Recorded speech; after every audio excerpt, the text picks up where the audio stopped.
Welcome to the Sonya Buchanan Show, where we inspire one life, one smile at a time.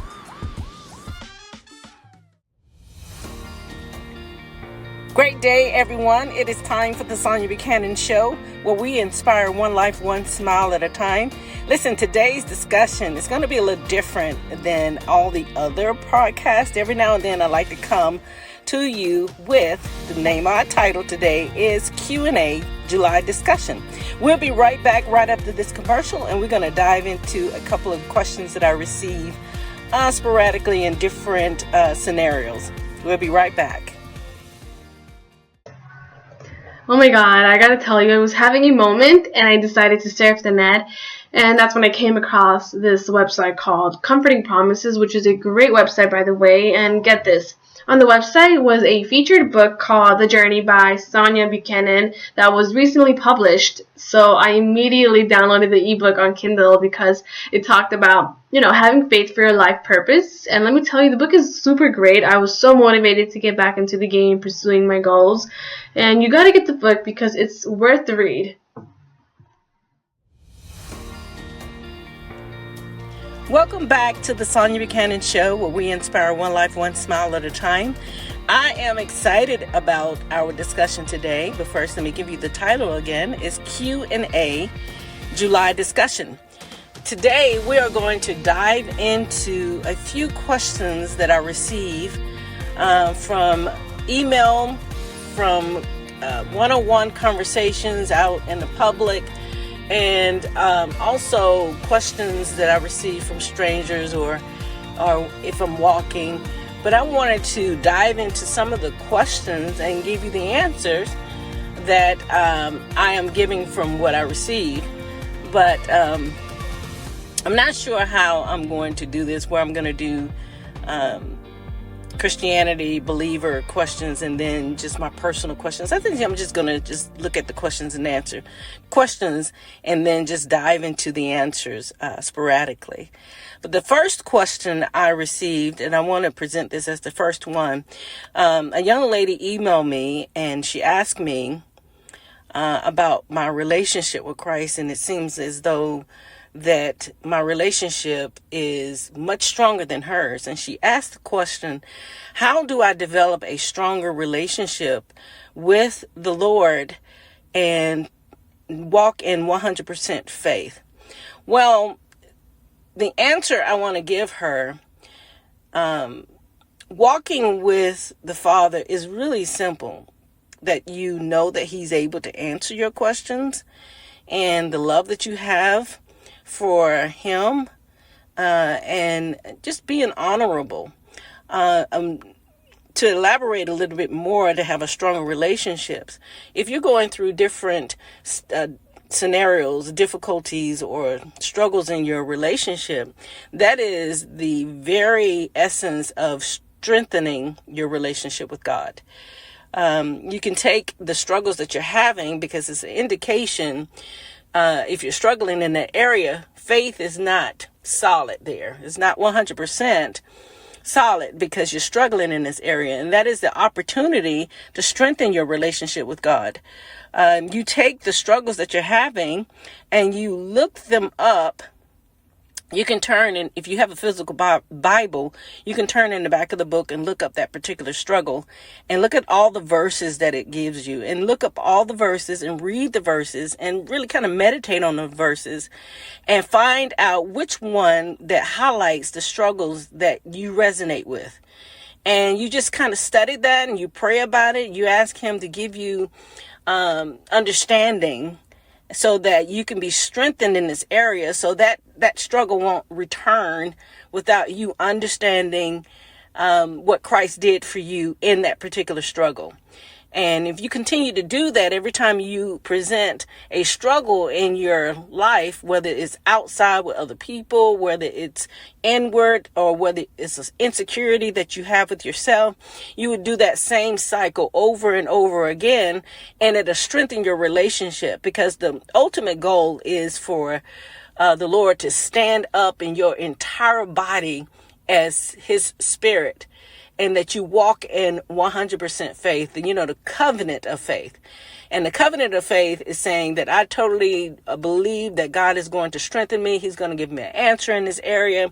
He's going to strengthen me in this area so that I can see how he sees it, that I can have the same precepts that he has. And that is when your relationship begins to strengthen over and over and over again. To share a little bit more, everyone's struggles is different, but the pursuit and having a strengthened relationship is the same. You seek to require to have the same precept as his. Not he had the precept of you, but you have the precepts of him to give you that divine alignment, and you strengthen your relationship in that area. I hope that helped. Number 2 question is, this person, she elaborated in the first paragraph. She says, I'm always recording, but she never sees me around other people in relationships, friendships. And she says, how do you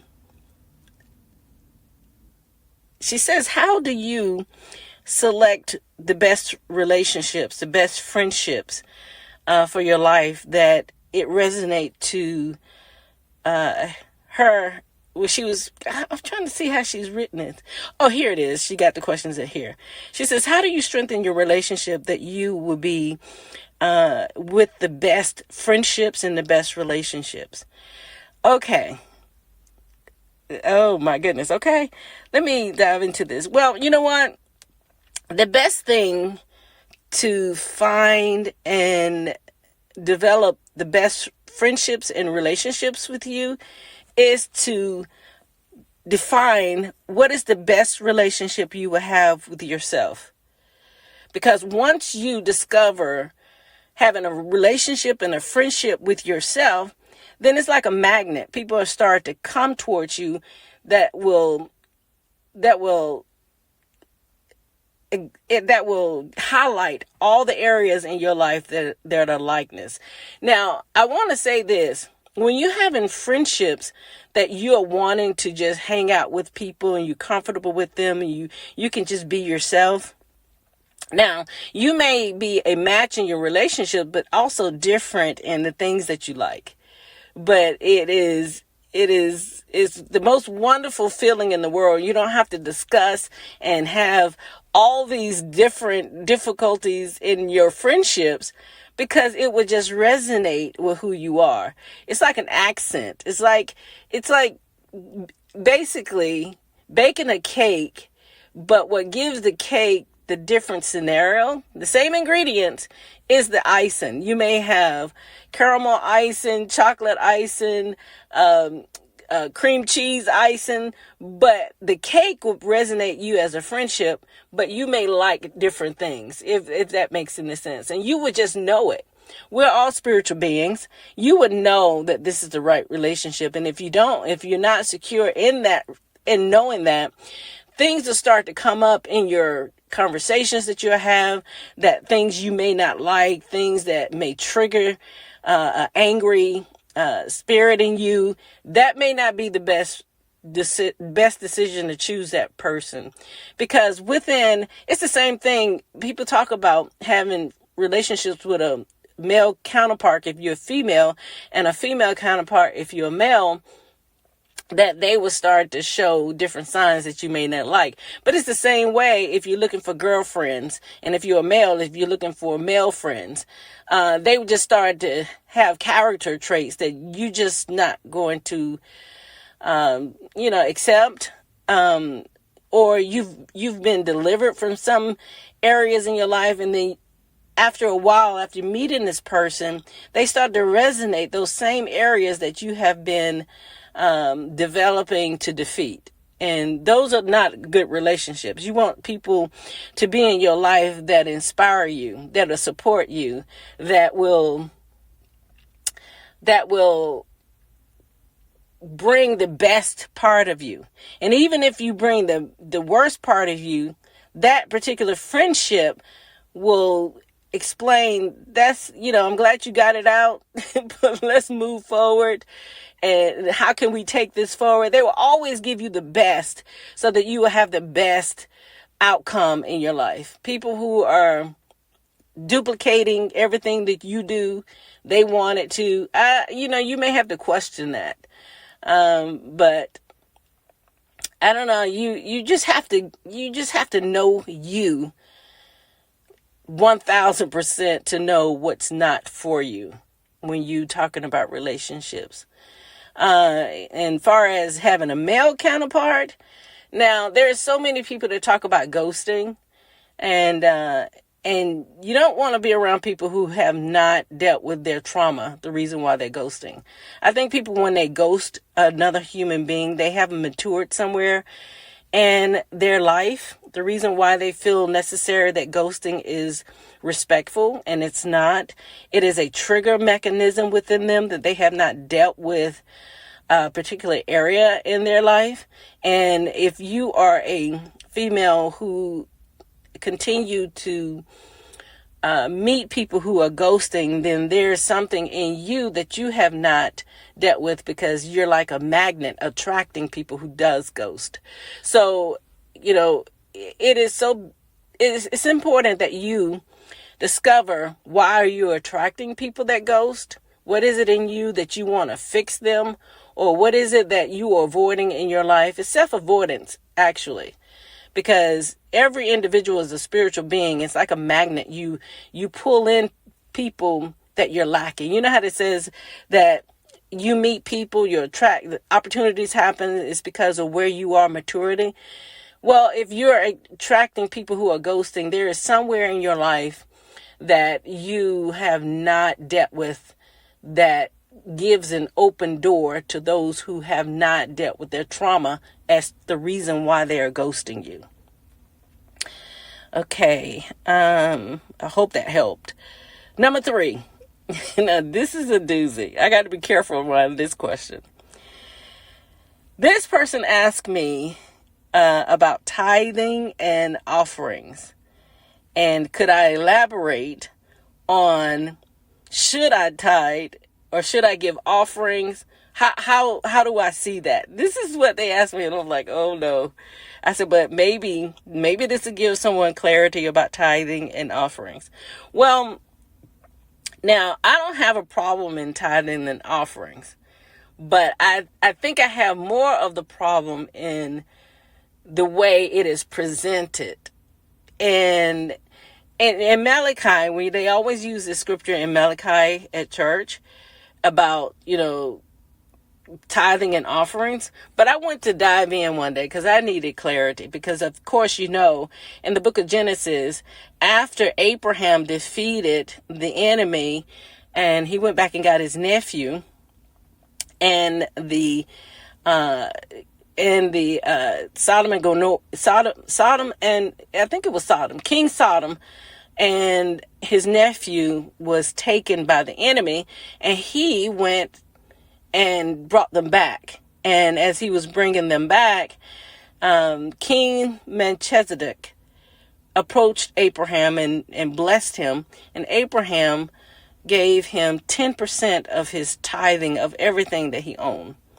Then we go to Malachi, and it talks about that the people was neglecting God because of tithing and offering. So I wanted to use Malachi as a discussion here, because a lot of people says that when they use that scripture as I call it allegory, to get you to tithe and offerings. And I really want people to dive into that scripture and get an understanding of that day, of what was happening during that day. And I just want to elaborate on this just a little bit, that when God was saying that they were being, stealing from him, is that the children of Israel was God's treasures. Okay.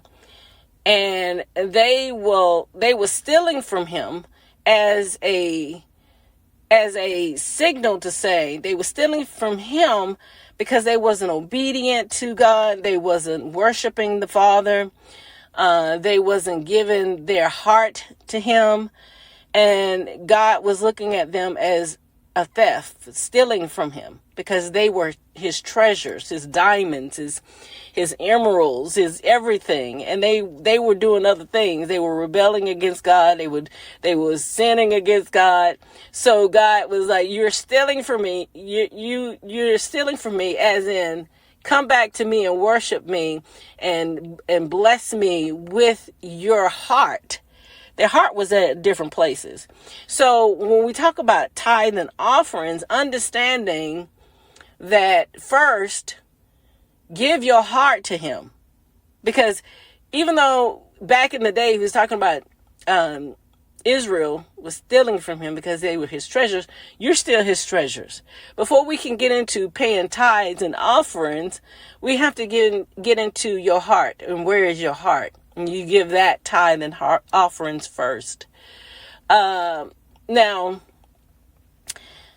I'm not going to go too much into that because that's a church and a priest and a preacher and a teacher more so.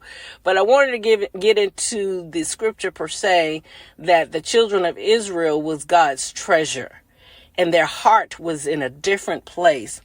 Now, I will say this, that we're going to go back to Abraham where he blessed Melchizedek.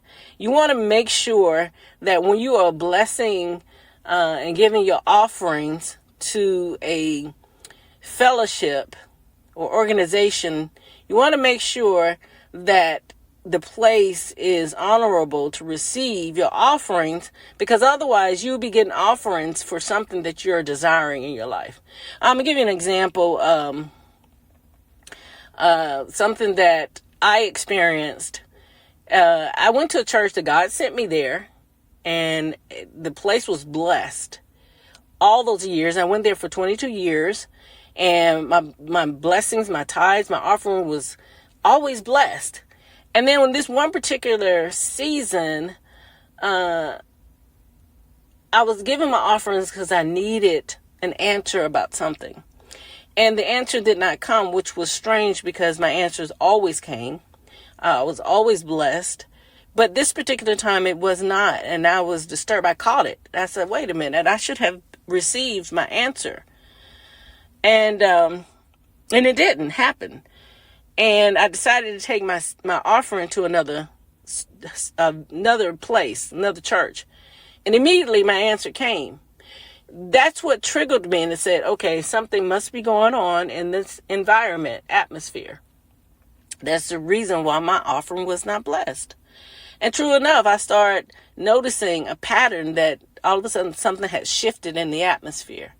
So when I say that is, you want to make sure that where you are sowing your tithes and your offerings, that the atmosphere is an Eden atmosphere. Eden is the presence of God. You know, you heard Eden in Genesis 1 and 2 with Adam and Eve. Eden is the presence of God. You want to make sure that you're sowing seed where God is honorable there. The prayer is honorable. You want to make sure that the place that you are there to worship is aligned with the Father and his presence. And therefore, when you sow seed where God's presence is, your life will definitely be a blessing. So you want to make sure that that is something that you are looking out for, the presence of God. Because Melchizedek, he was a part of God's righteousness. And he was a king of righteousness. And so Abraham was definitely blessed. And he blessed Abraham. Abraham paid the 10% of everything that he had. So you want to make sure that you come in line with a place of worship, that it is resonating God's presence there, so that you would continue to be blessed in everything that you do, because that's where you are giving your tithes and your offerings. I hope that helped, because I don't want to go into more of a discussion, because I'm not like an expert in this area when it comes to different places of worship, but I can only give you my experience as I did in this question. I hope that helped. I hope you bless, and make sure that you are God's treasure and giving your heart to him. And that would definitely take you farther in making decisions on giving your tithes to places and not having disgruntled giving your money, because God would definitely bless you. He would just have a cup running over with knowledge and information. He says, open your windows of heaven. He will pour into you. He definitely will pour into you if that's what you're doing as an obedient symbol, because it does align with your heart, giving it to him. Let's see. Number 3. These relationship questions is interesting. Okay. I don't know if I want to really tackle this one. Number 3, they want to know if marriage is something that is required in life. Well, let me tell y'all something about that. And in Jeremiah, God is speaking to the people there, Israel. And he said to them, he says that he is our husband. So all of us, when you give your life to Christ, we're all married to God, okay? Because of scripture, because of blood covenant. And when you look at a natural covenant, it is a blood covenant when you get married, right? So God is saying that we are all married to him. Those who are not married to him are those people who does not give their hearts to him, okay? That they are not in a covenant with the Father. They allow the Father to be head of their household. That's male and female. That's married couples and everything. He is the husband of your blood covenant, if that makes any sense. Now, as far as marriage concerned, well, we're in 2026, and probably, perhaps, a lot of us may not get married, but you are married. So those who wants to get married and they cannot find a compatibility, that you still married to the guy who owns everything. I mean, you still in a relationship with the guy who owns everything, because there's a blood covenant that took place. Okay. I hope that makes you feel better there. But if you are requiring that you want to be married, you just have to have faith in God that he will send you someone that will highlight his love and his approval. Or, I know the church used to say all the time, they haven't said this in a long time, was it Ruth and Boaz? Yeah. And I always correct people when they say they want to use Ruth and Boaz as an example, but Ruth and Boaz's story is really about you and God, the marriage between them. And to me, I can't separate the fact that you ain't gonna find your Boaz, because that story has nothing to do with humans and our particular life and nature. Okay, so you want to ask God, first of all, you got to identify yourself. What relationship you want to have with yourself. When you ask that question, what relationship you want to have with yourself, then you will know definitely what kind of relationship you want to have with a male counterpart or a female counterpart. And this is a touchy situation. I have a lot to explore on this, and I'm sure you don't want to hear the whole totality of what I think about relationships, because now we're dealing with, if you're a male counterpart, we're dealing with right now, do you want a Eve or do you want a woman? Because and if you want a woman, I'm speaking of Genesis 2, when Adam looked up, he says, this is bone of my bone, flesh of my flesh, or do you want an Eve after she have listened to outside sources, and now she's giving you the information for you to be fallen by grace with her, and y'all out in the wilderness fighting and working hard trying to do all this stuff? Or do you want a woman who God's grace is on and everything that she does is blessed? Okay.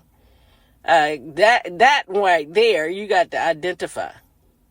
Or for the woman counterpart, and are you looking for Adam in the Garden of Eden, or are you looking for Adam that's out there tilling the land with out of dust, growing all your food? Or do you want to be in the Garden of Eden, Adam, where blessings comes every time he opens a door, walk through a door, blessings just fall upon him? These are the questions that people who are looking for marriage, which Adam do you want? Adam or Adam? Which woman do you want? You want woman or Eve? Because there have been many people that I have come across that I meet, and I know that they are an Adam have eaten from the hand of Eve. And they can't come over here with me, because until they identify that they have been corrupt, and now their mind and thinking has been corrupt, then they can go back to being Adam and identifying that, they have just got bamboozled by someone like an Eve. I know I'm going through spiritual, but this is how my mind be thinking. I'm like, okay, who have you been around for you to be thinking this way? And do you think that thought process is right? These are the things that's very important in our day now, in 2026 going forward, that you got to make sure you know what you are about to bring in a blood covenant with. Because once that blood covenant comes, did Adam and Eve go back to the Garden of Eden as Adam? No, because they was not knowledgeable enough to know the impact that the decisions have been made. And you can break all that stuff, but first you got to have an awareness that something has been wrong. I think that the awareness in the Garden of Eden with Adam, if he knew that he was not uncovered, I think he would have been able to remain there. But they wasn't children of God to even know the corruption. So you want to have clarity, because the reason why I'm going through spiritual answers here is because it is so vital that you connect. I've meet married people all the time that have been married over 20 years, and they grew together. They grew together. They build a strong financial network in their personal life, and they are sticking with it. I don't know how they're sticking with it, but they are. And they, I would say they will be Adam and woman. But people now, it's a scarcity to meet people who are developed in a right way of thinking, and a right way of having to tackle, and a right way of having to do things, and not be corrupt by the manipulation of either parties, male or female, because they want to be in a relationship. Why do you want to be in a relationship? The question that you may need to ask. Why do you want to be in a relationship with this person? Are they mentally strong? Are they can they gather their thoughts when they have been mistreated or disrespected? How do they handle struggles in life? I know that many people were just like, oh my goodness, I just want to be with them. But why do you want to do that? Why is it an urgency before you can gather your thoughts about their character and integrity?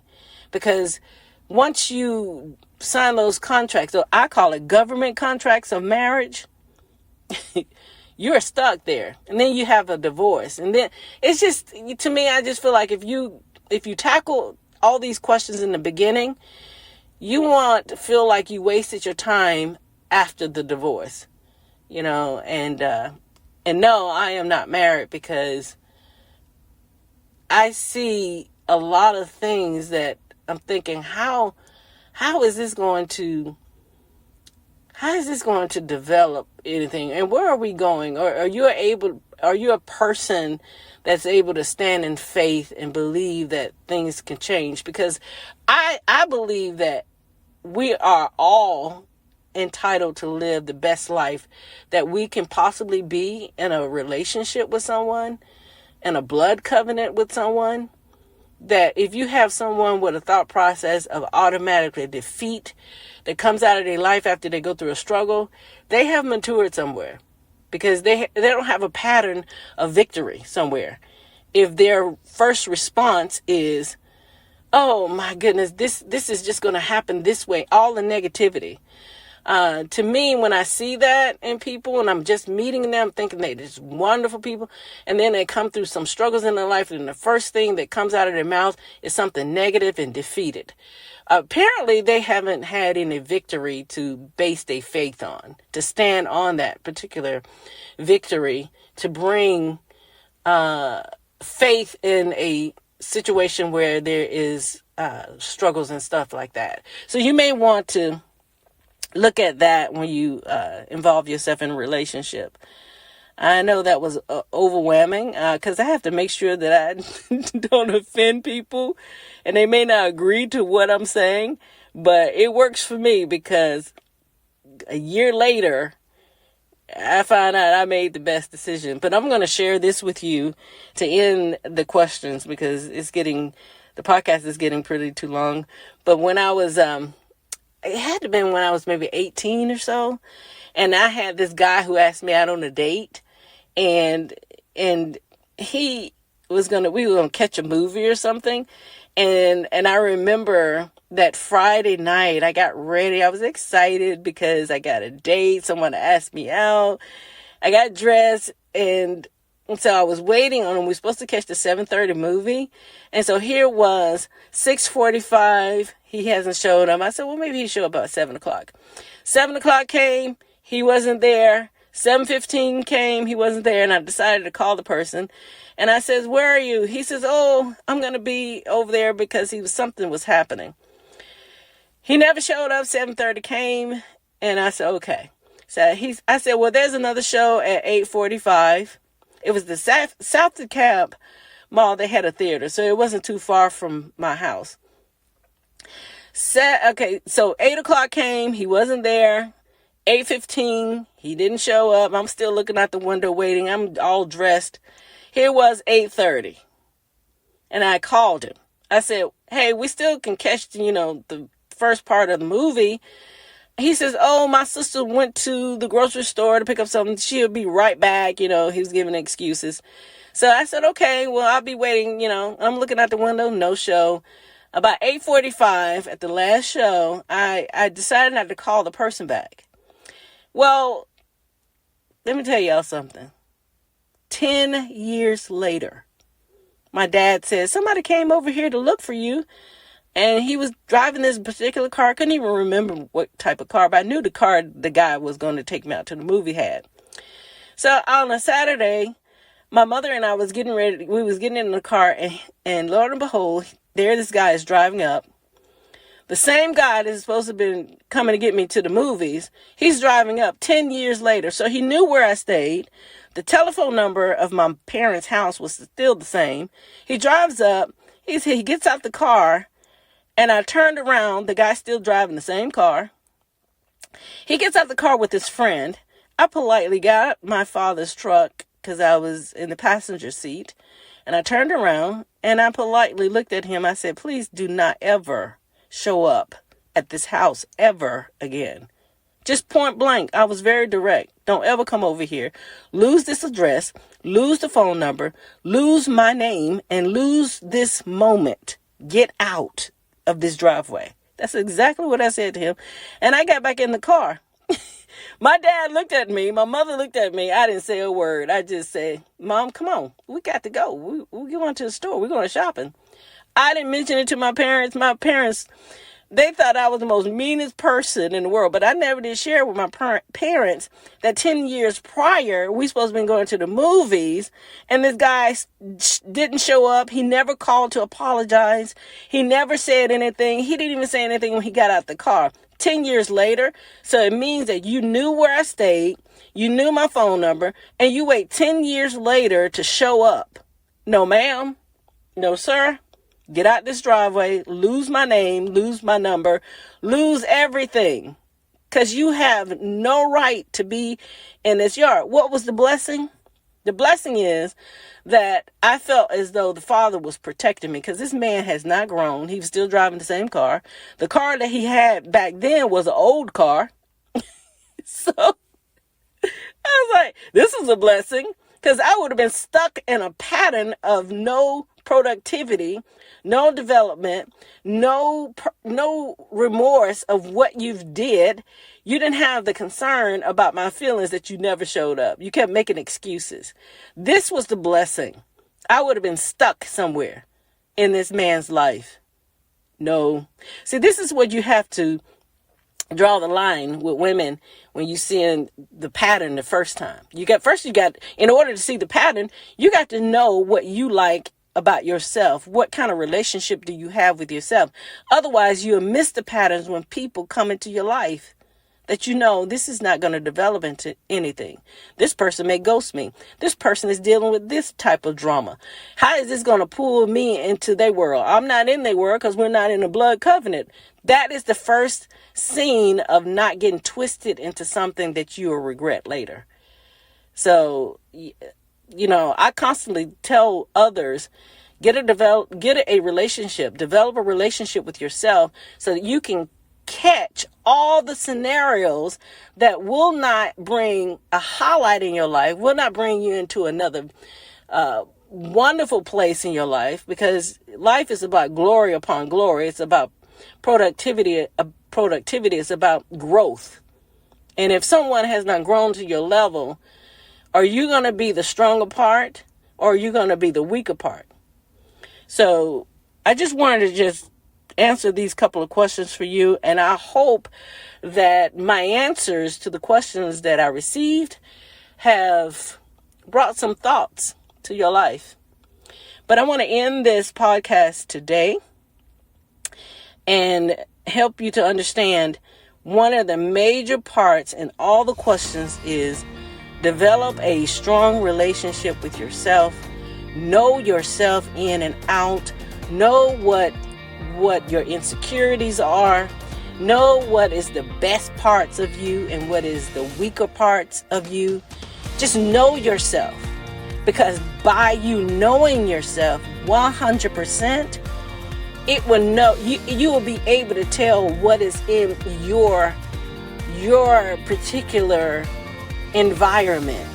Is it going to bring weeds in your life? Is it going to bring poisonous in your environment?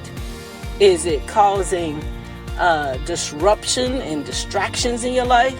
Because when you know yourself and blessings are surrounding you, you'll know when something toxic have entered into your space. Know yourself. Know yourself. But this is the end of our podcast, and I hope you were blessed with our Q&A July discussion. And I want you all to go forward. And remember, we have our new revised book that you can go to our website, SonyaBuchanan.com, and grab a copy. Is Daily Sunrise, Conversation and Listening. Pick up a copy of that book. It would definitely bless you. It only comes in ebook and it comes in audiobook. If you click on the store link on my website, and then the two books are next to each other, you can either pick audio or you can pick ebook. But it would definitely keep you on your toes, and it'll keep you in a relationship with yourself, and it'll also provide you how to develop a relationship with the Father and how to remain in the kingdom of God and the kingdom of heaven. Listen, you go for it this week and have a wonderful rest of the week, you guys. And remember, have a relationship with yourself, and it will bring all the highlights that you need to live a prosperous and a wealthy life. Bye, you guys. Thank you for listening to our broadcast, The Sonya Buchanan Show, where we focus on one life, one smile at a time. Until next time, bye, you guys.